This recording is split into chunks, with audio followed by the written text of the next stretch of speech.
So apparently during the State of the Union address on Monday, there's going to be an announcement about the immigration situation. And until then, I guess I can't comment much on it. I've read some stories about it today that I'm not sure.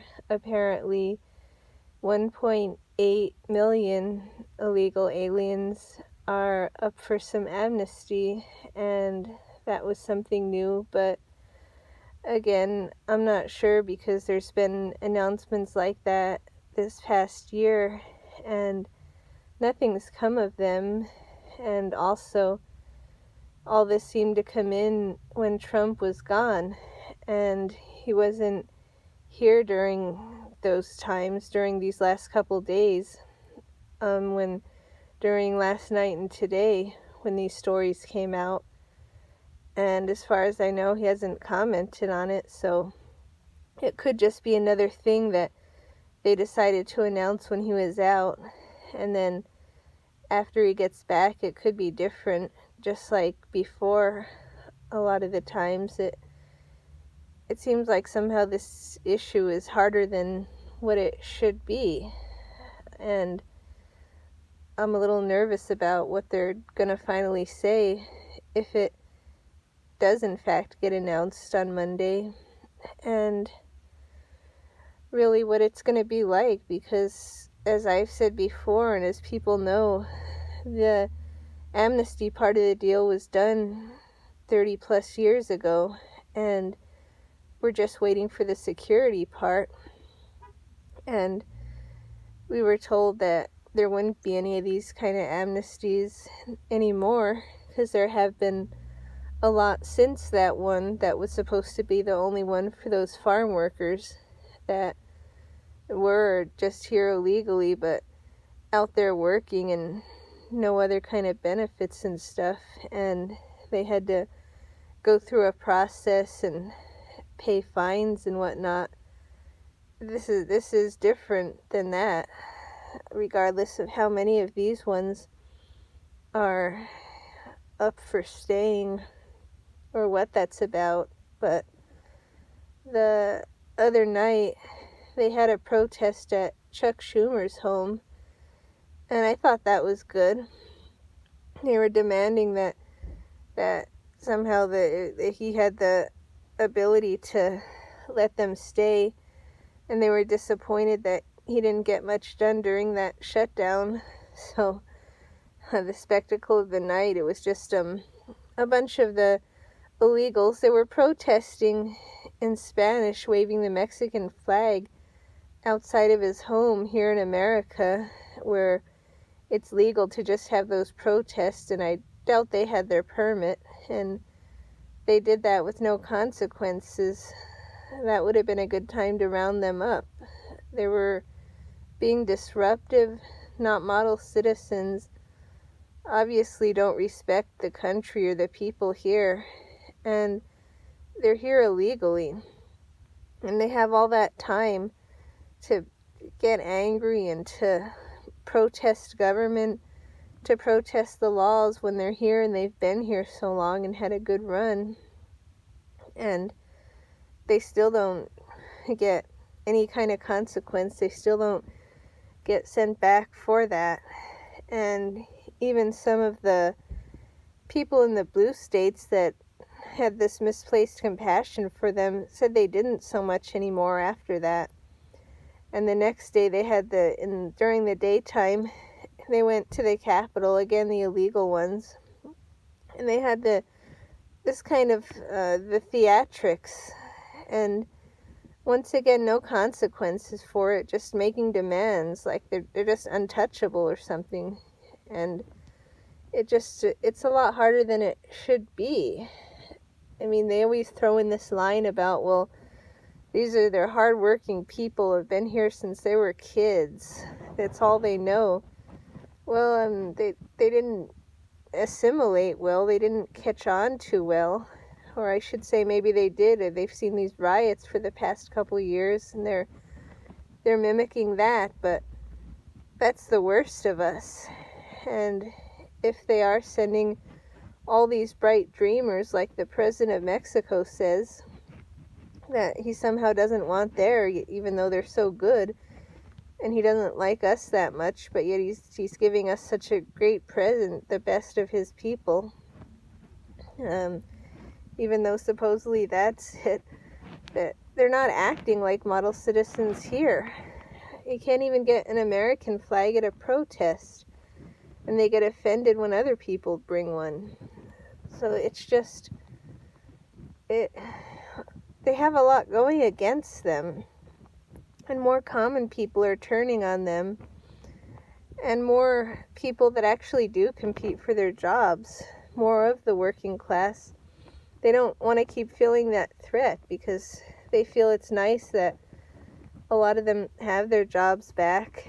I read each day about how people went from getting laid off or getting cut to where they'd have 3 days a week in the coal mining country and in the factories, and then now it's gone up to 6 days a week. It's gone up to overtime. It's gone up to they don't have time to do anything else, and it's really increased a lot. It's not a time to bring in more competition. We can't have unlimited competition. It's like you can't go to the buffet table and put unlimited food on your plate. They say it's all you can eat, but there's a limit to how much you can eat.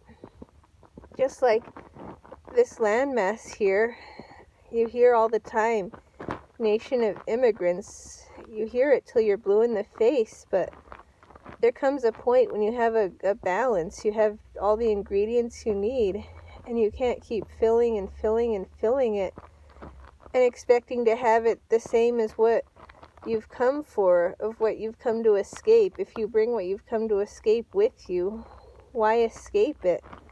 If you're bringing everything here, then here doesn't exist anymore. What you came for is different.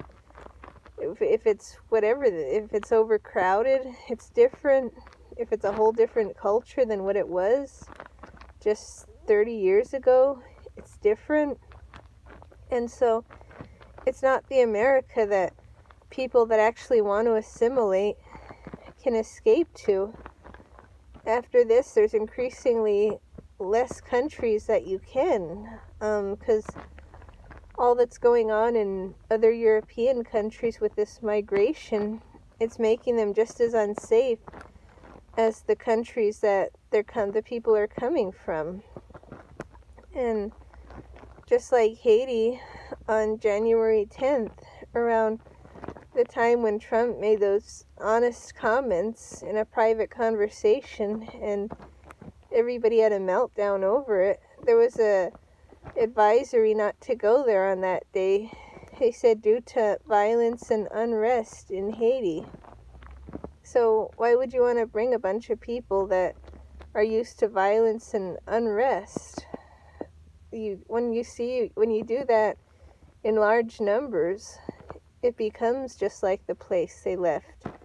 If you do it in small numbers, then it doesn't necessarily, unless like the Muslims, which has been studied over centuries, and that is their plan. They migrate to conquer, and that's what it is. So even if you have 2%, 2% is equal to about 20% of people. It's still a lot from what they do, and that's what we see over in Sweden and in France, how just in the past 5 years, how much things changed, how much they've gotten unsafe. They've gotten these zones where the police, like, quote unquote, can't even go to enforce the law. They don't want to offend them, and they have their own law there, and that's one of the stages of takeover.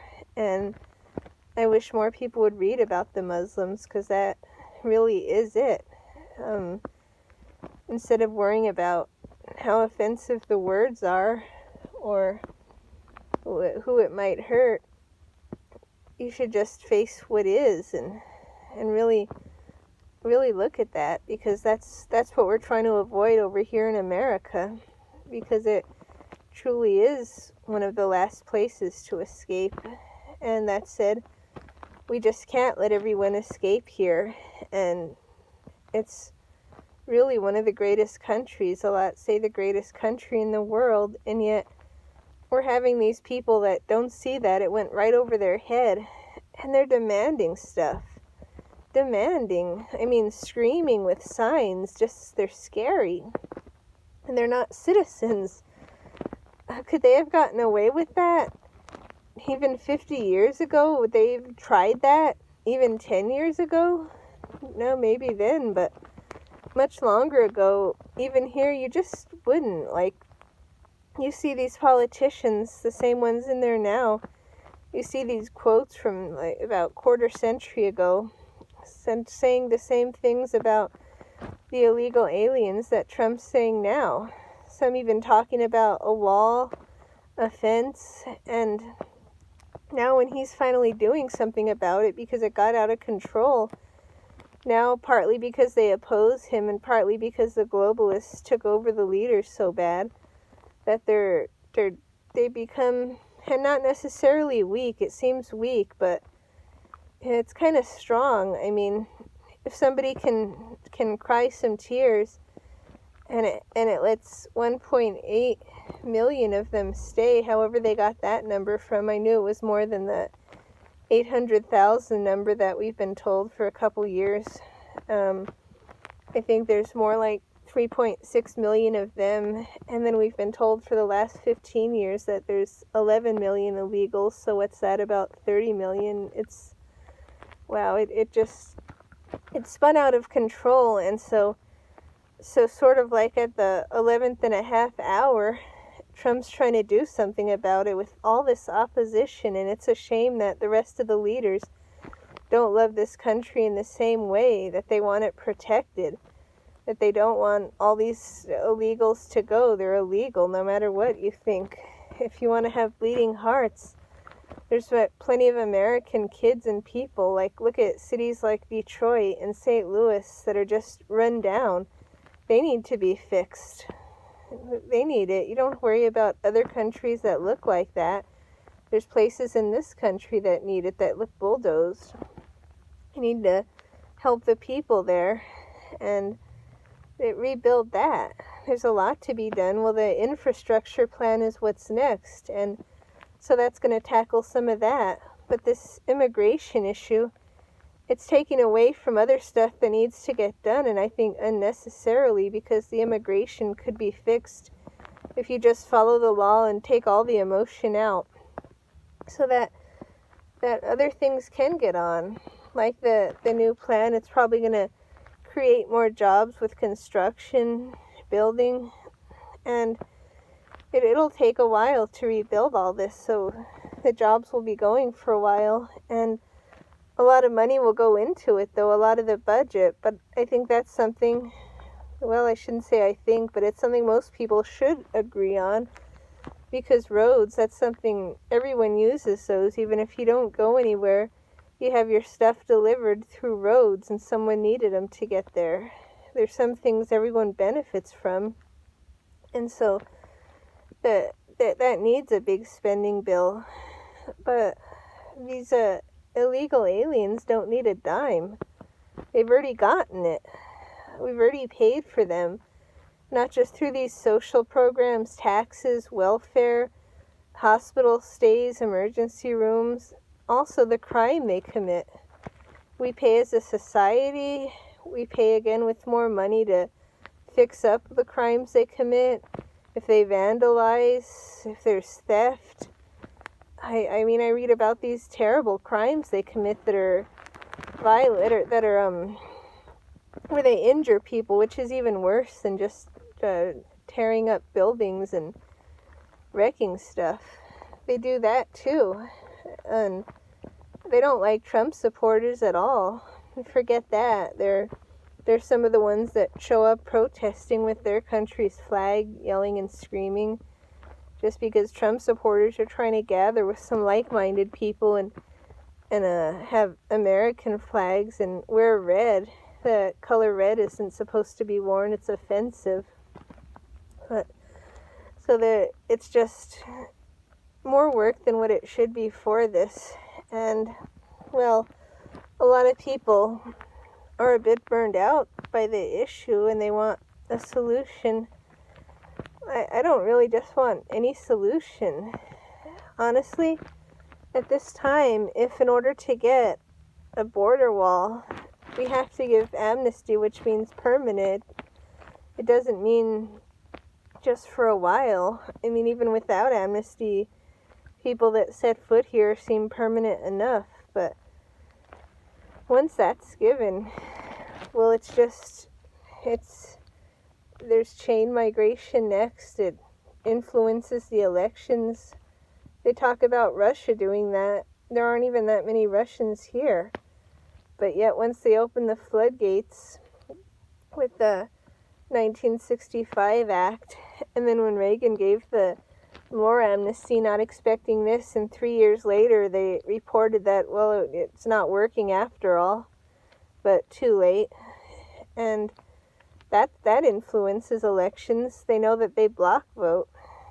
If those people were Trump supporters, voted for him, they'd want them out too.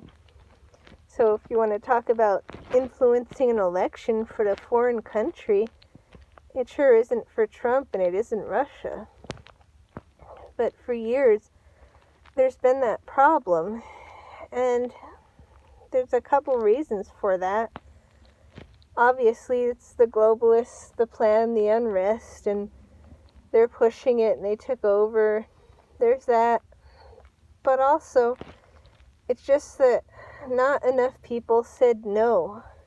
Not enough people said no back when this wasn't so out of control, because they were so shamed about being called racist, since the illegal aliens from south of the border happened to be a different race from a lot of the people here. They were just so kind of like browbeaten or shocked, kind of when you get electrocuted, something like that. They were just so, like, there was no way they'd want to be called racist. They'd be called anything else but that. And so in order to avoid being called that at all, they didn't dare question the immigration system. They didn't dare question why certain people get these special treatments. Like, for example, there's this Polish doctor that's getting deported. He came here as a child. His parents brought him. He came against his will too. And I thought that people aren't blamed for what their parents did. But anyway, he was a doctor, successful. He has a family here and a house. And so, yes, he's illegal. Technically, it's not wrong to send him back to break up the family. But so, why not the rest of them? Why that? Why someone who's actually working and not an assimilated New English and not taking from the government, not bothering anyone, have to go? But these ones staging all these theatrics don't. It's just, that's why we have laws to enforce them for everybody. But for years, and even now, people don't question that because they're afraid of being called these names. They're afraid of being called bigot. They're afraid, and that's one thing. A lot of the time, like, these millennials have 1,000,001 problems, and there seems to be this ongoing kind of debate about, they have the millennials and they have the boomers. And I think of there's these liberal boomers that they were just the worst thing in the world. Even now, that they can be called is one of those terms, those racist, bigot, all these different those is terms. I mean, they probably even get offended about being called deplorables. They don't destroy stuff like millennials or anything, but they're that touchy about things, about words, and they give up their own civilization to not be called something. And that's how this got so far, because they had that same attitude back decades ago, still now. And then so now it's up to the people who aren't afraid to say something, because, well, the millennials, they believe all that they're talking about and all that they do in the Pink Hat March and everything. They actually believe in this open borders. It's not because they're afraid of being called stuff. I don't think they just they believe that. They really do hate the West. They hate any kind of authority. They're kind of like the hippies out of the 60s, but worse, and with more violence and just a lot of anger. But I think they believe that. I don't think they're doing that to impress anyone, like what the liberal boomers were doing. They were a bit inconvenienced about the new people coming, changing their culture, kind of demanding things, because that's always how it was. Not as bad as today, not as open as today, but it was always kind of the question of, well, why? Why are we changing from this merit-based system in 1965 with Lyndon B. Johnson, who I think is the worst president in history. They talk about some of these others, and that some can be close, could be tied, but I mean, now that they released the JFK papers, and we could see that he directly knew about it, was involved. He was probably placed there for this to be planned, for all I know. Because even being a Democrat, JFK went a bit off the rails trying to audit the Federal Reserve, and he was for the workers and the NRA, and well, that wasn't that unusual, the Democrats then, but trying to audit the Federal Reserve, that's what did it. And so he did too much. He went too much off script, and LBJ, he was just he was ready for that, next in line there, very sinister. And so when he did this 1965 Immigration Act, people kind of wondered, like, well, why is this changing? Because it makes sense only to bring in the people that are going to succeed, to bring in, like they say, the best and the brightest, to bring in people that really deserve to be here, not people that the country has to coddle and rehab, people that go above and beyond, because it's the newcomers, it's on them to go above and beyond. It's on them to prove themselves. It's not on people that are here or the country or the government, anyone else, to prove themselves to foreigners. It's not. If they want to be on this soil, it's on them to prove that they should be, to prove they have something to offer besides a sob story. That doesn't work. It's not like back in the long time ago, back centuries ago. You come over by boat, as I've said, as everyone knows. You're half sick when you get here, but if you're too sick, you're not allowed to stay, so you have to take the long journey back by boat. There were no planes. There wasn't much seasick medicine. There wasn't probably much to eat sometimes, but you had to make it. You had to be presentable. And then you had to know English then. And after a while went by, it was that you had to learn English within 5 years. You had to be proficient in it too. Not just say a couple words, you had to know it. You had to show that you really wanted to be here. You had to try. You had to put in all your effort and then succeed. And honestly, if you put in all that effort and you still didn't make it in, that's just how the ball bounces. It's not a right. It's a privilege, but not for everyone. It's just one of those things in life that you can't expect it. And it's not something that just everybody's going to have. Just that not everyone in the world can come here, and that's how it is. So that's why the merit-based system, that didn't discriminate, because anyone who had all those merits, anyone who had the skills, who knew the language, and who could assimilate with the people here, and who knew about the government, knew the history, and embraced it, honestly embraced it. These don't. So there's no reason to give any amnesty, whether for trading for something or any reason. And so that's what I was getting at, is that at this point in time, I'd say just wait on the wall. If it means, in order to have the wall, we have to allow over 1 million that we're trying to keep out stay in. It's like if you're a farmer going to build a fence, but you have to let a certain percentage of wolves in your fence before you can build it. But if you don't build it, then you don't. Then there's like no deal one way or the other. So you can have fence security another way without letting any wolves in. And if for right now, if that's what we have to have, and then revisit the situation in 2 more years after we do the deportations, I'd rather have that. I want the wall, but if the world is locked in here behind the wall, what is the point of that? Oh, we have to tackle that soon, tackle it that way.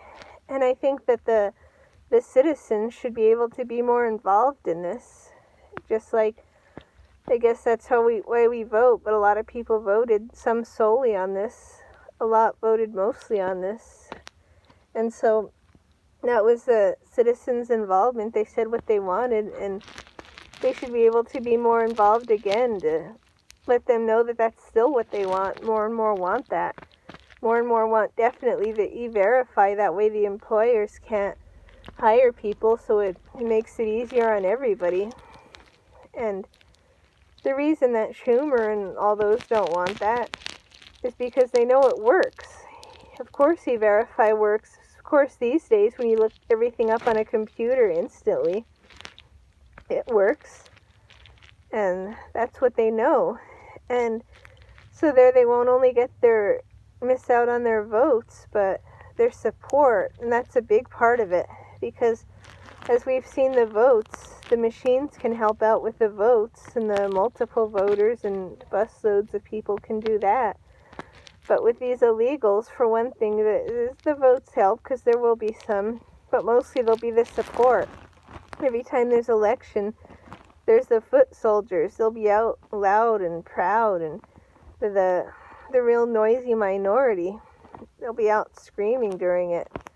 So they'll have that kind of support, because since they don't cater to American interests at all, especially the middle class, they do some to their identities, some to these minorities, but there's not enough of them. And plus a lot of people like that were in the Hat March. They said that they don't vote because they think that voting is part of the patriarchy, and so they don't want anything to do with it. So they don't have that support either when it comes to the ballots. They only have it out on the streets, and because they don't want to live in the republic type of setting, the anarchists. So when it comes to actual voting in places where that can have fraud as much, like say like a small town like the mayor or something more local in places, they're going to need more votes, since they chose to not be the JFK party. They chose to just be so different. They chose to be communist, basically. That's what it is. And so they need support. And these guys, if you say 1.8 million, to at least double that, and then more and more will get in, and then people will be exhausted with the issue, and not much will get done. And that's a shame that that's what it is. But for now, that's pretty much where we're at. And it's been a year since all this had started, and now there's some prototypes for the wall. Like I said, we have to fix the policies and fix this and do some deportations, and they have the costs all the time, the different and that's what a lot of people argue back and forth about, are the costs of this or that or this, and then some of either the misplaced compassion, bleeding hearts, or the people that really just don't like the country.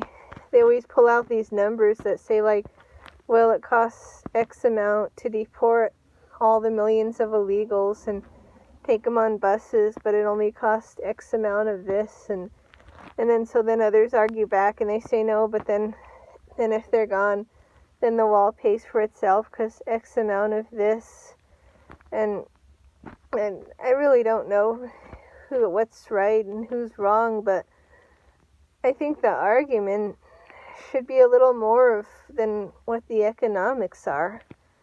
Because we've seen the disruption. We saw that play at the Senate, at the Capitol. They had this die-in kind of a thing that somehow that they send them back, they'll be killed. Yet if it's so bad, but yet they revere the flag and language all the time here about their place where they're from. But anyway, so they do that, and the disruption, and the votes, even the votes for anti-American policies, the way it changes the landscape, I think, is more of an important argument than the economics of it. If it does cost more to round everyone up, take them out by bus, by however it's fit. Let ICE do their job. Let them do it. If anyone's illegal, pick them up. If these guys are out laying on the sidewalk, take them. It doesn't matter how old they are or what their story is. If they're not here legally, take them. Send them all back. I don't care if it costs in taxes more than what it would to have them stay. I honestly don't care if it would cost us nothing at all for them to stay. If somehow, say if Mexico paid for that instead of paying for the wall, say they put a big check because they're obviously not so excited about having them back, since they haven't said much of them and they're always wanting them to stay here. If they'd somehow send $1 billion, send whatever it is, I still wouldn't want that. It's not the cost of them. It's the cost of our civilization. It's the cost of our country. It's the cost of our history, which is getting erased enough as is. And they're not going to preserve it. And you have them, and then their kids, and so on, and so on, and so on, and then the rest of their family that's not here yet getting in. You have all that. They're not here to preserve all these monuments. They're not here to learn about the history and keep it going. They're not here to preserve the First or the Second Amendment. When you look at the studies, the surveys, they're just not. They're not here to vote for people that make this country great. They're not on board with Trump. They can't stand that kind of leadership. They can't stand populism, nationalism. And so it doesn't matter to me how much it costs for them to leave. And, well, I'm sure it would even itself out after a while, because there'd be less welfare and less of the health care spent on them. And it'd be less, just if you look at the cost alone, yes. But even if not, and even if that takes a long time to balance out, even if it never balances out, I'd rather this country take a hit than have people here that hate it, than have people here that disrespect them, than have people here that complain about people like me all the time. I mean, I'm tired of all this. I'd rather that them just go, and then later on fund the wall. There's a lot of ways. Get people involved. I've heard many people say that they donate to the wall fund. A lot would. It adds up. They give a little bit, and people would match that. The pro-Trump, the people that are more well off, they'd match it, and then I'd have the taxpayers fund that again in a couple more years. With the economic recovery going on, it could make up for the cut that it would take by busing everybody out now, and then in a couple more years be back up to where it is now to begin the wall. That's what you really do in a country. That you focus on its sovereignty, you focus on its traditions, you focus on what makes it unique, and you keep it that way, you preserve it that way. And if you're in kind of an emergency to preserve it, you choose to do it the best way that you can, the humane way too. You don't hurt anybody, just have them go back, drop them off out there, and then have good border security for now, so people just can't come back in for their sake and for anyone's sake. And do that, and it'll take a while, but we have time. We've had the past 30 years of them pouring in. We have the time to take them out. And do that to make get a hold of this country, to know who's here, to preserve the culture that we still have, to preserve what a lot of our ancestors built and worked for the purpose of it being that way, not for the purpose of any freeloaders from anywhere just coming on in and stomping all over it. That's not what it was. We have to have more pride than that. And if the pride costs a bit, it'll be like how Eastern Europe is. Eastern Europe, it's a more poorer place of the West, though not really poor, but just less booming than a lot of the western parts of Europe, of the West and here. But it has this sense of culture, this sense of history, and it has beautifully preserved buildings, and it has these real old traditions that people still celebrate. And so it's not going to have like the Dow at 26,000 like we have if they had that kind of system, but it has that. And so here we could have it. It wouldn't be the same as that. It wouldn't get down to that. The economy wouldn't get down that far, but I mean, it could have a touch of that for a couple years and then back up to this, but preserve the culture in the same way that they're doing there. Preserve this American culture here, this American heritage that people struggled and came by boat to build, and all assimilated pretty well until till recent history. And so to me, that's more important than getting down to the penny what everything is. And that's a more important argument, I think, than proving that it would cost less for the wall plus that them leaving. It's just, who cares if it doesn't? Like the history and way of life and sense of peace, all of that should matter more. And I think to enough people it does. I think it does matter more. It's a lot of why Trump was elected was because of the patriotism. It was that as well. And the wall and the immigration, but they knew what was behind that. They wouldn't have gotten so excited behind the immigration if they didn't know that it was to protect this country and take America back. Means like have it back how it was. Have a bit of that. Have a bit of the America that most people knew, which does feel a bit like that. It feels a bit like how it was in the 80s when Reagan was in and everyone felt safe then with him. And it's getting there to that, and that's what people want. So, well, people want like their own jobs and their own prosperity. They also want the country to have that kind of the tradition, the community, and the history, and the glue that holds people together as well. And it can have all that. It can have everything because it can produce things here. So it will have a good economy with all the production and all the regulations gone, which has helped a lot.